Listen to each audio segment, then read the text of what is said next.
Hello दोस्तों, स्वागत है आपका नई वीडियो में। फाइनली हम पहुंच चुके हैं उत्तराखंड विंसर ईयर बुक का लास्ट खंड यानी कि चौथा खंड, जिसका आज हम पार्ट 1 करेंगे। ठीक, जो कि है सूचना और विस्तार। अभी तक हमने पहला खंड देखा था जो कि समसामयिकी उत्तराखंड से रिलेटेड था। दूसरे खंड में हमने सामान्य अध्ययन की बात की थी और तीसरे खंड में हमने आधारभूत सूचनाएं देखी थी। और चौथा खंड जो कि लास्ट है इस बुक का, हम इसके बाद हम कंप्लीट कर देंगे उत्तराखंड विंसर ईयर बुक। तो हम इसको 3 पार्टों में डिवाइड करते हैं। आज हमने इसमें पहला, दूसरा और तीसरा चैप्टर एनालाइज किया है। ठीक है, तो इसका हम देखेंगे आज 3 चैप्टर इस खंड के। बाकी बचेंगे तो फिर 3 चैप्टर फिर देखेंगे और अगले 2 चैप्टर लास्ट वाली वीडियो में देख लेंगे, जो कि पार्ट तीसरा होगा इसका। तो चलिए क्लास स्टार्ट करते हैं। बात करें हम पहले चैप्टर की, तो पहला चैप्टर है उत्तराखंड एक परिचय और भौगोलिक स्थिति।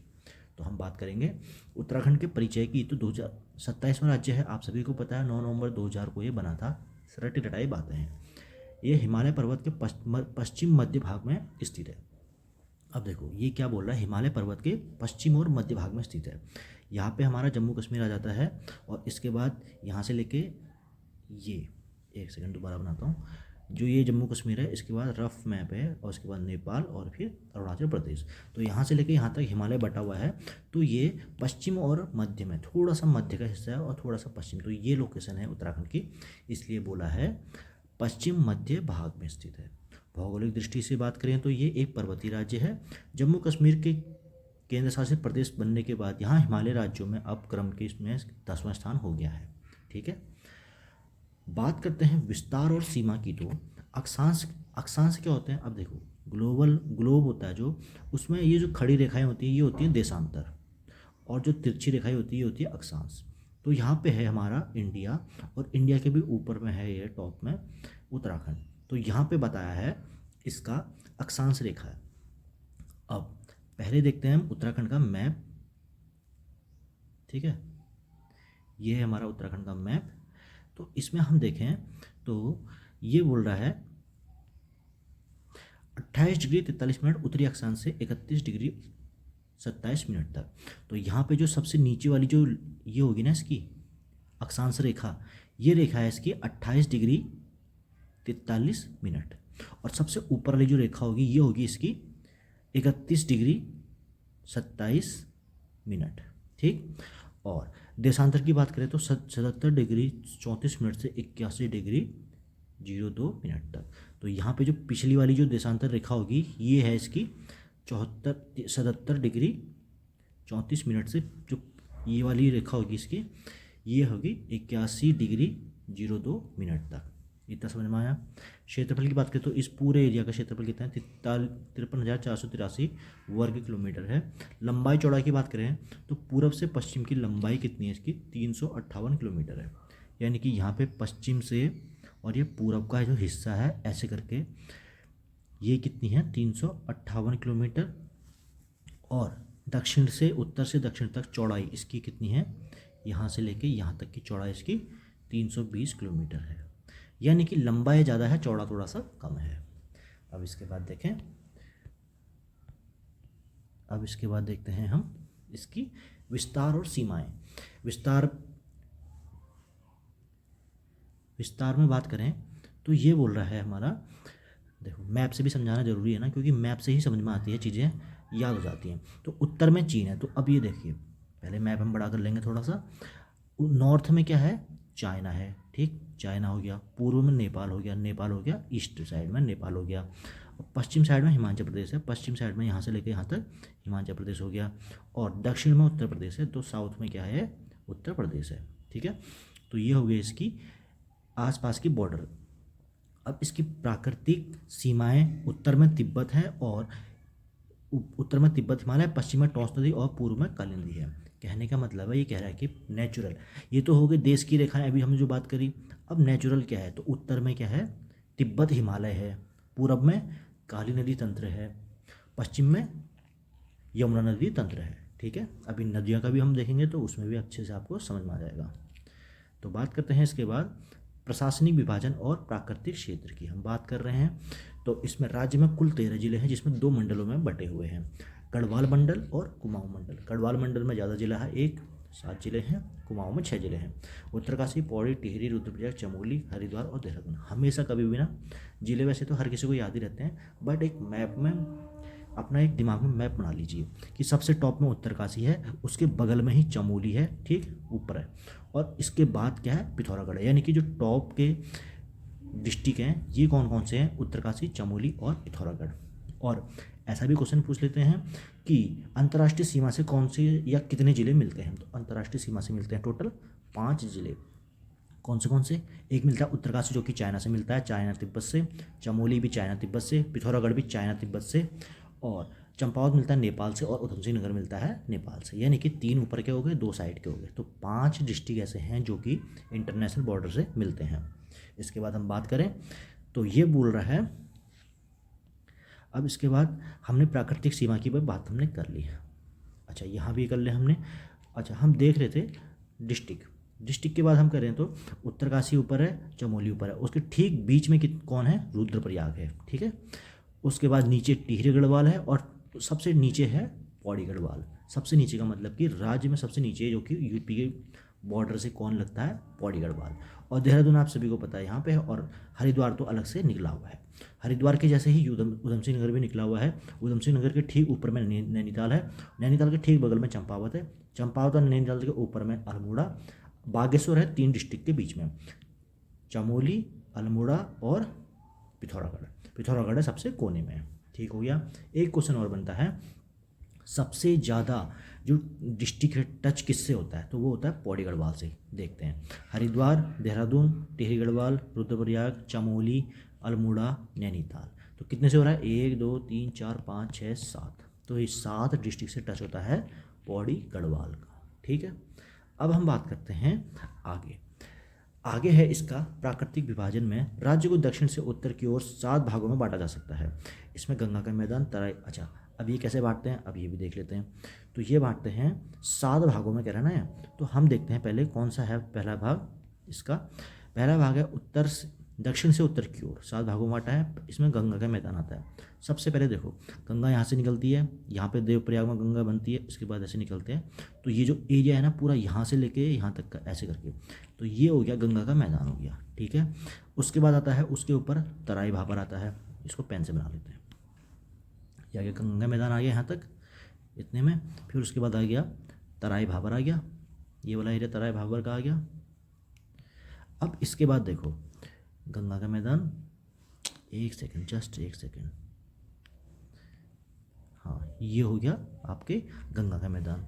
इसके बाद आ गया तराई भाबर आ गया। ठीक है। इसके बाद आ गया तराई भाबर के बाद जो कि उपजाऊ मैदान होता है तराई भाबर का।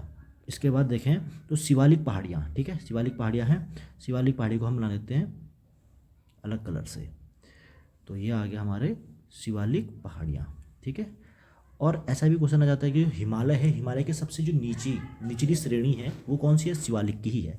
शिवालिक सबसे नवीनतम पहाड़ियाँ हैं। ठीक है। इसके बाद आता है दून क्षेत्र और लघु हिमालय। लघु हिमालय आता है, शिवालिक के बाद आता है लघु हिमालय। ठीक है, ये आ गया लघु हिमालय। फिर आता है मध्य हिमालय जो कि लघु के ऊपर आता है मध्य हिमालय, और बृहद हिमालय। मध्य हिमालय को ही बृहद हिमालय भी बोलते हैं, तो ये कन्फ्यूज मत होना। इसके बाद आता है हमारा ट्रांस हिमालय जो कि सबसे ऊपर है। ट्रांस यानी कि इसके बाद हिमालय के बाद ट्रांस यानी कि पार। ठीक है। तो ऐसे करके 7 भागों में उत्तराखंड के प्राकृतिक विभाजन किया गया है। अब देखें हम इसके बाद ये क्या कह रहा है, अगला पॉइंट। तो ये कह रहा है राज्य की सबसे ऊंची चोटी नंदादेवी है जो कि 7,817 मीटर है। तो आप कमेंट में बताइए कि ये कौन से ज़िले में है। ठीक। इसके बाद देखें प्रमुख नदियों की बात करें तो यहाँ पे उत्तराखंड के 3 प्रमुख जल प्रवाह तंत्र हैं, गंगा नदी तंत्र, यमुना नदी तंत्र और काली नदी तंत्र। जहाँ पे नदियाँ ग्लेशियरों से निकलती है। इसका कारण क्या है, सदा नीरा यानी कि वर्ष भर बहती है। ग्लेशियर के कारण ही क्या है, अब देखो गर्मी ठंडों में बर्फ़ पड़ती है, ग्लेशियर में बर्फ़ जम जाती है, और उसके बाद गर्मियों में वही पिघलती है, और उसी से क्या होता है, वर्ष भर पानी बहता रहता है। बात करें तो अलकनंदा नदी तंत्र की हम बात करेंगे।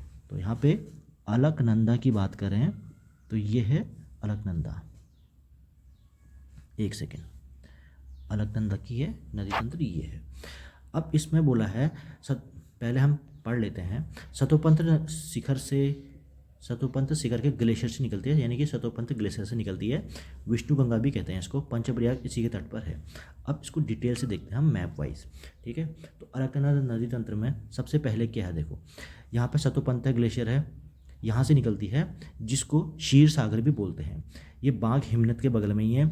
और यहाँ पे सबसे पहले केशव प्रयाग में आके मिलती है। कौन सी नदी?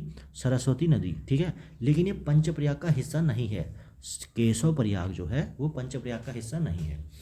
तो सरस्वती नदी केशव प्रयाग में मिलती है। और सरस्वती नदी पर ही क्या है? भीम पुल भी है, ठीक है। ये भी याद रखना है, भीम पुल कहाँ है? सरस्वती नदी पर है। आगे बढ़ती है अलकनंदा नदी, और यहाँ पे है बद्रीनाथ। बद्रीनाथ में कौन सी नदी आके मिलती है? ऋषिगंगा सेकंड, ठीक है।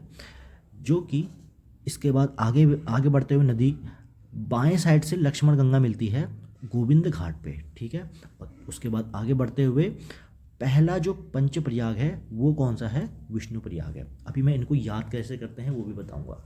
जैसे विष्णु प्रयाग में कौन सी नदी मिलती है, पहले तो ये देख लो। ये मिलती है धौली गंगा। अब कौन सी धौली गंगा है? पश्चिमी धौली गंगा है विष्णु प्रयाग में। पहला प्रयाग तो ये हो गया। अब इसके बाद आगे बढ़ती हुई नदी अलकनंदा नदी आगे बढ़ती है, और यहाँ से नंदा घुंघटी से निकलती है, जो कि त्रिशूल पर्वत में है नंदा घुंघटी। वहाँ से निकलती है नंदाग्नि नदी। नंदाग्नि नदी से ही नंदा प्रयाग बना हुआ है। अब नंदा प्रयाग के बाद आगे बढ़ती है नदी, तो ये कर्णप्रयाग में मिलती है। कर्णप्रयाग कैसे बना है? बागेश्वर का एक पिंडारी ग्लेशियर है, वहाँ से एक नदी निकलती है पिंडर नदी। कितना इजी है देखो, पिंडारी ग्लेशियर से पिंडर नदी निकल रही है, ठीक।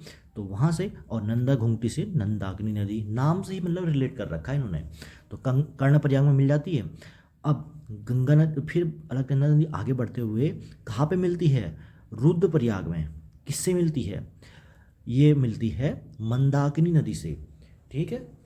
और इसके बाद आगे बढ़ते हुए नदी कहाँ पे मिलती है? देवप्रयाग में। किससे मिलती है? ये मिलती है भागीरथी नदी से। और देवप्रयाग में ही क्या होता है? संगम पे, यहाँ से ही गंगा नदी कहलाती है। कहने का मतलब है यहाँ से अलकनंदा और भागीरथी के जब संगम होता है देवप्रयाग में, तब से गंगा नदी के नाम से जानी जाती है। अब पंचप्रयाग को याद करने की ट्रिक कौन सी है? तो देखो, सबसे पहले देखो पंचप्रयाग कौन कौन से हैं? विष्णु प्रयाग, नंद प्रयाग, कर्ण प्रयाग, रुद्र प्रयाग और देव प्रयाग। इसमें जो विष्णु प्रयाग है सबसे प्रथम प्रयाग है। इसको याद करने के लिए देखो, विष्णु भगवान का नाम ले लेना, वैसे याद हो जाएगा। सबसे ऊपर कौन से? विष्णु भगवान, ठीक। उसके बाद आते हैं नंद प्रयाग, नंदाकिनी नदी से याद कर लेना इसको, नंद प्रयाग। उसके बाद आता है कर्ण प्रयाग। कर्ण प्रयाग भी क्या है ना, कर्ण जो महाभारत में कर्ण है ना, उससे याद कर लेना कर्ण प्रयाग। और कर्ण प्रयाग किस नदी से बनती है? तो कर्ण में देखो णौ छुपा हुआ है ना, और णौ ही किस में भी छुपा है? पिंडर में भी छुपा है, णौ, आधा णौ। तो ऐसे करके ही रिलेट करके याद करना है। उसके बाद रुद्रप्रयाग तो आप सभी को पता है, रुद्रप्रयाग डिस्ट्रिक्ट का नाम है, और डिस्ट्रिक्ट में के नाम से ही क्या है, यहाँ पे प्रयाग भी बना हुआ है। और लास्ट में देव प्रयाग तो सभी को पता है, क्योंकि देव प्रयाग के बाद ही गंगा नदी नाम से प्रचलित है। ठीक हो गया। तो ये हो गया हमारे अलकनंदा नदी तंत्र का डिटेल वाइज। अब इसके बाद देखें दूसरी जो तंत्र है भागीरथी नदी तंत्र है, और यही दोनों नदी तंत्र क्या कहलाते हैं? गंगा नदी तंत्र कहलाते हैं। तो भागीरथी नदी तंत्र भी देख लेते हैं। तो भागीरथी नदी तंत्र देखने के लिए हमें पहले मैप खोलना पड़ेगा। मैप में देखें तो ये है स्टार्टिंग से भागीरथी नदी तंत्र कहाँ से निकलती है? भागीरथी नदी गोमुख से निकलती है, जो गंगोत्री ग्लेशियर के 19 किलोमीटर आगे है गोमुख, वहाँ से निकलती है। और उसके बाद थांगला, यहाँ पे आगे बढ़ते हुए ये रुद्र गंगा भी मिलती है, इसमें केदार गंगा भी मिलती है, जाह्नवी या जाड़ गंगा भी मिलती है, पश्चिम से भैरव घाटी में मिलती है जाह्नवी या जाड़ गंगा। उसके बाद सियाल गंगा भी मिलती है झाला में, ठीक है, झाला एक जगह का नाम है। उसके बाद डोडी ताल से निकलती है अस्सी गंगा, असीम गंगा भी बोलते हैं इसको, गंगोरी घाट पे। अब आगे बढ़ते बढ़ते यहाँ पे ये मिलती है गणेश प्रयाग में। किससे? यहाँ से भिलंगना नदी से गणेश प्रयाग में मिलती है, जहाँ पे क्या है उसके ठीक आगे, गणेश प्रयाग के ठीक आगे क्या है? टिहरी डैम भी है, ठीक। अब ये यहाँ से टिहरी डैम के बाद ये मिल जाती है देव प्रयाग में अलकनंदा से, और देव प्रयाग से यहाँ पे क्या बोलते हैं? इसको गंगा नदी बोलते हैं। तो सिंपल है, तो इसमें कोई डाउट नहीं होना चाहिए। तो ये हमने देखा भागीरथी नदी तंत्र और गंगा नदी तंत्र। इसके बाद हम देखेंगे यमुना नदी तंत्र। उत्तरकाशी के बंदरपूछ पर्वत से यमुनोत्री कांटा से निकलती है। तो यमुना नदी तंत्र देखें तो इसका मैप खोलेंगे हम। यमुना नदी तंत्र देखने के लिए हम सबसे पहले देखते हैं ये कहाँ से निकलती है। तो देखो, उससे पहले यमुना नदी बनने से पहले ना, ये है यहाँ पे एक तो निकलती है यमुना नदी जो कि यमुनोत्री ग्लेशियर से निकलती है। बंदरपूछ ग्लेशियर भी इसी के आसपास है, तो एक ही है ये, एक नहीं मतलब अलग अलग हैं होने को, तो यानी कि आसपास ही टच है। इसके बाद देखें तो ये आगे बढ़ते हुए अब यहाँ पे क्या है, खरसाली है ना, खरसाली में दो नदियाँ निकलती हैं, मिलती हैं मतलब, एक है हनुमान गंगा और एक है ऋषि गंगा खरसाली में। उसके बाद यहाँ पे हनुमान चट्टी एक जगह है, वो भी आता है। अब आगे बढ़ते हुए यमुना नदी बढ़ती है। अब ये बढ़ते हुए कहाँ मिलती है, डाक पत्थर देहरादून में किससे मिलती है, ये मिलती है टोंस नदी से। ठीक है, टोंस नदी, अब देखो टोंस नदी कहाँ से बनती है, ये बनती है एक स्वर्गारोहिणी हिमनद है। ठीक है, ये कौन सा हिमनद है, स्वर्गारोहिणी, कौन से डिस्ट्रिक्ट में है, उत्तरकाशी में है।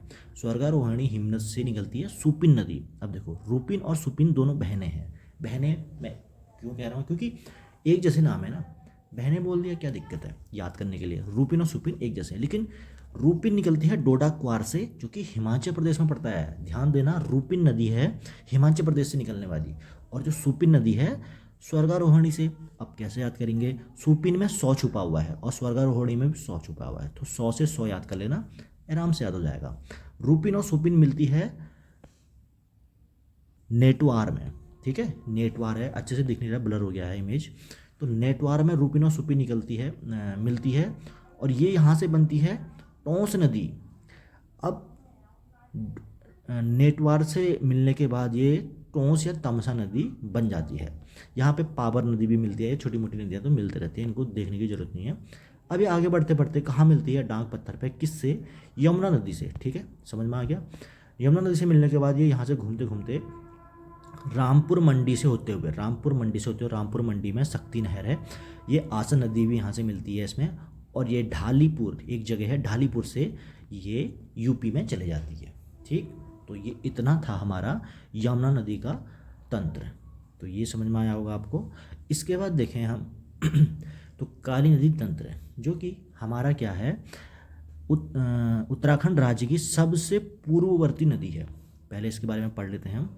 सबसे पूर्ववर्ती नदी है यह, काला पानी से निकलती है, नेपाल के साथ सीमा बनाती है। ठीक है, तो हम देखते हैं डिटेल से, ये तो थोड़ा थोड़ा दे रखा हमने। तो काली नदी तंत्र हम स्टार्ट करेंगे। ये काला पानी एक क्षेत्र है, तो वहाँ से निकलती है, इसलिए इसको काली नदी भी बोला जाता है।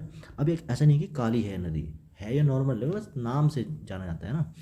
अब कुठियांगटी, जो कि जासकर श्रेणी में कुठियांगटी, यहाँ से निकलती है एक नदी, कुठियांगटी नदी, जो कि यहाँ पे गुंजा में मिलती है। और आगे बढ़ते हुए तवा घाट में एक नदी और मिलती है इसमें, जो कि है पूर्वी धौली गंगा। ठीक है, पूर्वी धौली गंगा नदी तवा घाट में मिलती है, किससे, काली नदी से। इसके बाद आगे बढ़ते हुए जौलजीबी, आप सभी ने सुना होगा, जौलजीबी में मेला भी लगता है, बहुत फेमस जगह है। तो जौलजीबी में कौन सी नदी मिलती है, गौरी गंगा मिलती है। अब गौरी गंगा कहाँ से निकलती है, ये निकलती है मल्ला जोहर क्षेत्र है, वहाँ से एक मिलम हिमनद भी है। मिलम हिमनद कौन से डिस्ट्रिक्ट में है, ये है पिथौरागढ़ डिस्ट्रिक्ट में है।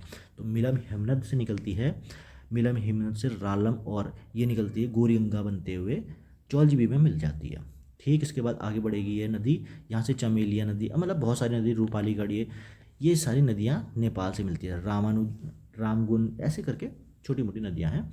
तो इसके बाद आगे बढ़ते हुए काली नदी कहाँ पे मिलती है, पंचेश्वर में। अब इम्पोर्टेंट फैक्ट क्या है इसमें, पंचेश्वर में कौन सी नदी मिलती है, काली नदी। किससे मिलती है, सरयू नदी से, सरयू नदी से निकली। लेकिन सरयू नदी कहाँ से निकलती है, देखो सरयू नदी निकलती है सरमूल से। सरमूल क्या है, एक जगह है बागेश्वर में, यहाँ से सरयू नदी निकलती है। और बागेश्वर में ये सरयू नदी किससे मिलती है, डेबरा श्रेणी से निकलती हुई गोमती नदी से। ध्यान देना, गोमती नदी कहाँ से निकलती है, डेबरा श्रेणी से, जो कि सरयू नदी से मिलती है बागेश्वर में। बागेश्वर फेमस जगह है, बागेश्वर शहर भी, मतलब बागेश्वर शहर है, वहाँ पे सरयू और गोमती का मिलन होता है। और ये सरयू नदी आगे बढ़ते हुए 146 किलोमीटर की है ये नदी, बढ़ते हुए रामेश्वर घाट में सरयू नदी पूर्वी रामगंगा से मिलती है। ठीक है, कंफ्यूज नहीं होना है, सरयू नदी में पूर्वी रामगंगा नदी मिल रही है, और ये फिर आगे बढ़ रही है सरयू नदी पंचेश्वर में काली नदी से मिलती है। इतना क्लियर हुआ। अब ये नदी आगे बढ़ती है, काली नदी आगे बढ़ती है और ये टनकपुर से मैदान में प्रवेश करती है। अभी तक ये पहाड़ों में चलती है, मैदान में। अब ये टनकपुर में लदिया नदी भी मिलती है यहाँ से, और लदिया नदी कहाँ से निकलती है? काकरी घाट से निकलती है, और ये चंपावत शहर है, चंपावत में होते हुए आते आते ये नदी कालापानी और बनबसा विरमदेव पहाड़ी से होते हुए ये नेपाल में प्रवेश कर जाती है। तो ये इतनी थी ये काली नदी तंत्र की कहानी। ठीक हो गया। अब इसके बाद हम देखेंगे अगला पॉइंट है इसका, अन्य नदियाँ, जैसे कि धौलीगंगा, मंदाकिनी, चौराबाड़ी ताल से निकलती है, जो पिंडर ग्लेशियर से निकलती है, कोसी नदी, इनकी हम बात करेंगे। अब ये डिटेल्ड मैप है पूरी नदियों का, जिसमें हमने, एक सेकंड में पूरा बड़ा कर दूं इसको, जिसमें हमने सारी नदियों को क्या कर रखा है? दिखा रखा है। तो यहाँ पे देखो, ये यमुना नदी भी है, टोंस नदी भी है, भागीरथी नदी भी है, यहाँ से आ रही है केशव प्रयाग से, ये आते होते हुए प्रयाग बनाते हुए पंचप्रयाग, ये कौन सी नदी है? अलकनंदा नदी है। अब हमें कौन सी नदी देखनी है इसमें? हमें देखनी है, पहले देखते हैं कौन सी नदी की बात हमने की है। तो ये हमने की है धौलीगंगा तो हमने देख ली, पश्चिमी धौलीगंगा। उसमें इसमें देखेंगे उत्तराखंड का पामीर का पठार किसे बोलते हैं? तो ये बोलते हैं दूधातुली श्रेणी को। दूधातुली कहाँ है? ये है पौड़ी में। तो पौड़ी में भी है, और ये अल्मोड़ा में भी है, चमोली में भी है, और अल्मोड़ा में भी है। ठीक है। तो दूधातुली जो श्रेणी है, इससे निकलती है पूर्वी नयार नदी। ठीक है, पूर्वी नयार नदी निकलती है, और पश्चिमी नयार भी नदी यहाँ से निकलती है दूधातुली से, जो कि सतपुली में मिल जाती है। पूर्वी नयार और पश्चिमी नयार सतपुली में मिलते हुए आगे बढ़ते हुए कहाँ पे? फूल चट्टी एक जगह है, जो कि ब्यास घाट फूल चट्टी है, यहाँ पे ये अलकनंदा यानी कि ये गंगा नदी से मिल जाती है। ठीक हो गया। इसके बाद हम बात करें अगली नदी की, तो दूधातुली श्रेणी है, पौड़ी, चमोली और अल्मोड़ा में फैली हुई है। देख लिया इसने आपने। इसकी सुंदरता और ऊंचाई के कारण इसका पामीर का पठार भी कहते हैं। ठीक है। तो ये हो गया हमारा अन्य नदियों का भी डिटेल एनालिसिस। बात करते हैं इसके बाद प्रमुख नदियाँ, जैसे कि यहाँ 5 नदियों का उद्गम भी है, जैसे पश्चिमी रामगंगा, आटागाड़, पश्चिमी नयार, पूर्वी नयार और विनो। बात करें, वीर चंद्र सिंह गढ़वाली ने इसे भारत की ग्रीष्मकालीन राजधानी बनाना चाहते थे। किसे? यहाँ पे गोदियाबड़गढ़ को। ठीक है, उनकी समाधि भी यहीं पर है, गोदियाबड़गढ़ में। बात करें इसके बाद महत्वपूर्ण शब्दावली और तथ्य, जिसमें पहला है दर्रा, जिसको बोलते हैं पास, यानी कि जो एक दो पहाड़ों के बीच में रास्ता होता है, पहाड़ों के बीच का तंग रास्ता, जो कि छोटा सा होता है। चमोली और उत्तरकाशी में कई प्रमुख दर्रे, जैसे माणा, नीतिली, पुलेक। तो ये तो ठीक है, शॉर्ट सा समझाते, लेकिन हम देखेंगे अच्छे से, जिसमें हम देखते हैं पहले पिथौरागढ़ ना, ये पिथौरागढ़ नहीं है, ये है उत्तरकाशी, गलत लिख दिया है मैंने। तो ये है उत्तरकाशी डिस्ट्रिक्ट। उत्तरकाशी में कौन कौन से दर्रे हैं? तो है पहले श्रृंगकंठ दर्रा, ये बहुत इंपॉर्टेंट है, क्योंकि ये हिमाचल प्रदेश और उत्तराखंड को आपस में जोड़ता है। ब्यांगला दर्रा चाइना और उत्तराखंड को ये पता नहीं क्या लिखा है, संगलोचन जैसा, साफ नहीं दिख रहा है। बात करें उसके बाद थांगला दर्रा, मुलिंगला दर्रा, ये हैं उत्तरकाशी के दर्रे। इसके बाद हम बात करें तो चमोली के दर्रे कौन कौन से हैं? बालाचा, मुआना, किंगरी बिंगरी नीति, बालचा, तंजुन, शलशल, चोरहोती, लसलस, ये हैं दर्रे चमोली के। और बाराहोती दर्रा चमोली और पिथौरागढ़ का है। मार्च योग भी चमोली पिथौरागढ़ का है। लातूधुरा चमोली पिथौरागढ़ का है। और सुंदर ढूंगा जो दर्रा है वो है बागेश्वर और पिथौरागढ़ के बीच में है। ट्रेल पास दर्रा बागेश्वर और पिथौरागढ़ के बीच में है। ठीक है। और पिथौरागढ़ के देखें तो ऊँटा जयंती सबसे पूर्वी दर्रा है, ऊँटा जयंती। उसके बाद है लिपू लेक। लिपू लेक से क्या होता था, ये मोस्ट इंपोर्टेंट इसलिए क्योंकि पेपरों में इतने बार आया है, क्योंकि यहाँ से क्या होता था, कैलाश मानसरोवर यात्रा होती थी। उसके बाद मिलम और दारमा वैली आपने सुना होगा, बहुत ज़्यादा ये चर्चा में रहती है क्योंकि ये बहुत ज़्यादा सुंदर है, घूमने जाते लोग यहाँ। इसके बाद बात करें लास्पा, तो लास्पा है चंपावत और पिथौरागढ़ के बीच का दर्रा। ठीक हो गया, इतने हमने दर्रे आज देख लिए हैं एक साथ। इसके बाद हम बात करें तो यहाँ पे ताल और झील की बात हम करेंगे तो उत्तराखंड में भूगर्भीय इस परिवर्तनों या हिमनदों के कारण बनी जल राशियाँ ही इनको क्या कहते हैं, ताल या झील कहते हैं। लेक जैसे नैनीताल, भीमताल, नौकुचिया, बहुत सारी चीज़ें हैं। अब स्थानीय शब्दों की हम बात करें तो गधेरा, गधेरा किसको बोलते हैं, जो पहाड़ों में नाला होता है ना, नाला नाला, उसको बोलते हैं गधेरा। गंगाल यानी कि गंगा और उसकी शाखाओं के लिए शब्द दिया है गंगाल। खाल यानी कि पशुओं को पीने के पानी के लिए बना प्राकृतिक तालाब। बात करें नवालो या नौल्यो, पानी का कुंड जिसे पानी नीचे से पानी आता है, यानी कि पानी अपने आप, जैसे एक गड्ढा हो या कुंड हो गया, ठीक है, इससे नीचे से अपने आप पानी आ रहा है, ठीक है, और ये पानी भर जाता है, मतलब गड्ढा भर जाता है, तो उसको बोलते हैं नौल्यू। बात करें इसके बाद दूसरा चैप्टर हमारा इतिहास, जिसमें हम प्रागैतिहासिक की बात करें तो प्रागैतिहासिक काल में उत्तराखंड में लाखों वर्ष पूर्व से मानव गतिविधियों के परिणाम मिले हैं। यहाँ के विभिन्न स्थानों से पाषाण कालीन उपकरण जैसे कप मार्क्स और शैलाशय प्राप्त हुए हैं। लखुड्यार, गोरखड्यार के शैलचित्र इस काल से उन्नत चित्रकला को दर्शाते हैं। आद्य ऐतिहासिक काल की बात करें तो इस काल में मानवों को धातुओं और ताम्र, जैसे कि ताम्र और लौह का ज्ञान हो गया था, जिसमें धूसर, मृदभांड, कला और कृषि पशुपालन का प्रारंभ इस युग में हुआ है। बहादुराबाद से ताम्रोपकरण और मलारी और रामगंगा घाटी से शवाधान जैसे कि बुद्ध के प्राप्त हुए हैं। बात करते हैं प्रागैतिहासिक और ऐतिहासिक काल, जो कि धार्मिक, ये तो हम कर ही रहे हैं, जिसमें धार्मिक संदर्भ भी है, जिसमें ऋग्वेद में इस क्षेत्र को सप्त सिंधु कहा गया है, पुराणों में देवभूमि कहा है और स्वर्ग भूमि भी कहा गया है। स्कंद पुराण में गढ़वाल को केदारखंड, कुमाऊं को मानसखंड कहा गया है, तो रट लेना। उसके बाद देखें प्राचीन एवं मध्यकालीन राजवंश, जो कि देखो ये हम क्यों पढ़ रहे हैं, अभी हम ज्योग्राफी पढ़ रहे थे, अब हिस्ट्री, क्योंकि ये जो बुक है ना उत्तराखंड ईयर बुक, ये इसमें दे रखा है रिवीजन के तौर पे, तो हम इसलिए देख रहे हैं इसको। बात करते हैं कुलिंद राजवंश की, तो यह उत्तराखंड की प्रथम राजनीतिक शक्ति थी, जिसे 3री-4वीं सदी ईस्वी पूर्व तक शासन किया था। राजा अमोघभूति इस वंश का सबसे प्रतापी राजा था। कर्तारपुर राज्य की बात करें तो कुषाणों के पतन के बाद इस राज्य का उदय हुआ। समुद्रगुप्त के प्रयाग प्रशस्ति लेख में इसे गुप्त साम्राज्य की उत्तरी सीमा पर स्थित एक अधीनस्थ राज्य बताया था। कार्तिकेयपुर राजवंश की बात करें तो इसे उत्तराखंड का प्रथम ऐतिहासिक राजवंश माना जाता है। इसकी प्रथम राजधानी जोशीमठ के पास कार्तिकेयपुर में थी, जिसे बाद में अल्मोड़ा की कत्यूरी घाटी, जो कि बैद्यनाथ में है, इसमें स्थानांतरित कर दिया। इस काल को वास्तुकला का स्वर्ण काल भी कहते हैं। बात करें प्राचीन एवं मध्यकालीन राजवंश की, तो गढ़वाल का परमार या पवार राजवंश, जो कि कनकपाल ने 888 में स्थापना की थी, और राजा अजयपाल है, जो कि 52 गढ़ों को जीतकर एकीकृत गढ़वाल बनाया था। महारानी कर्णावती की बात करें तो महारानी कर्णावती ने मुगल सेना को पराजित कर अपनी वीरता का परिचय दिया था।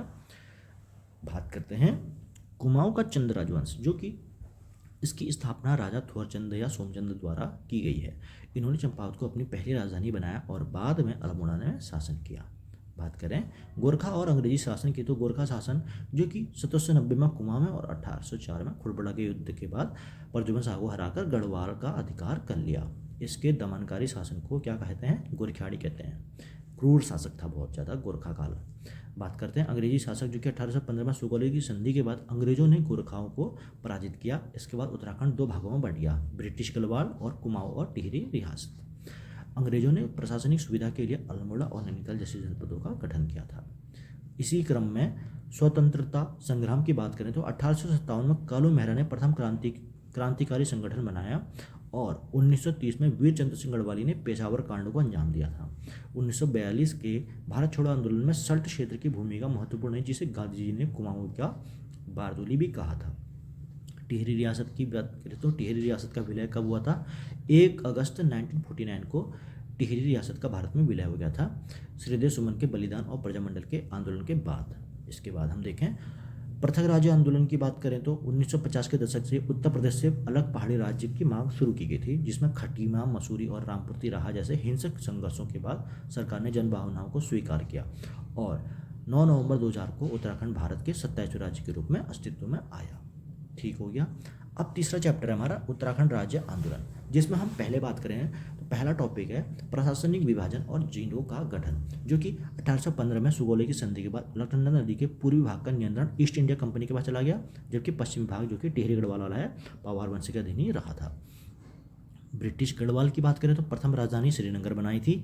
1839 में अल्मोड़ा को गढ़वाल से अलग किया और 1840 में राजधानी श्रीनगर से पौड़ी स्थानांतरित कर दी।